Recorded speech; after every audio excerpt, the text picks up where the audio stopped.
أعوذ بالله من الشيطان الرجيم.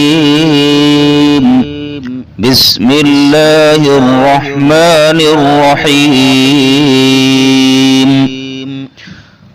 لإيلاف قريش إيلافهم رحلة الشتاء